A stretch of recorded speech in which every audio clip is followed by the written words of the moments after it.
ભાજપના ચૂંટણી વચનોને લઈને સુરતમાં સંગ્રામ થયો। બહેનોને દર મહિને 2500 રૂપિયાની જાહેરાત સામે વિરોધ થઈ રહ્યો છે। સુરત આપની મહિલા નેતાએ કહ્યું કે અમને ખોળ કેમ, જ્યાં ચૂંટણી ત્યાં ગોળ, ગુજરાતને માત્ર ખોળ જ કેમ?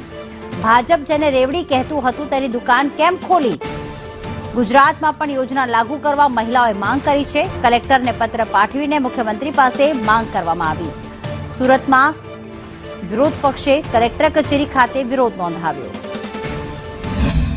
આપણને બધાને ખબર છે કે છેલ્લા 30 વર્ષથી ભારતીય જનતા પાર્ટીની સરકાર ગુજરાતની અંદર છે, પરંતુ દિલ્હીની અંદર જ્યારે ચૂંટણી આવે છે તો ત્યાં મોટી વાત કરવામાં આવે છે કે જે અત્યારે અરવિંદ કેજરીવાલ દ્વારા જે સુવિધાઓ હાલમાં અપાઈ રહી છે એમની એવી સુવિધાઓ ગુજરાત દિલ્હીમાં ચાલુ રહેશે। ચૂંટણી આવે છે એટલા માટે, એટલે કે બહેનોને 2500 રૂપિયા દર મહિને, પ્રસ્તુતા મહિલાઓને 21,000 રૂપિયા આપવાના, વૃદ્ધોને પેન્શનો ચાલુ કરવાના। તો છેલ્લા 30 વર્ષથી ગુજરાતની અંદર સરકાર છે તો અહીંયા કેમ કોઈ સુવિધા નહીં?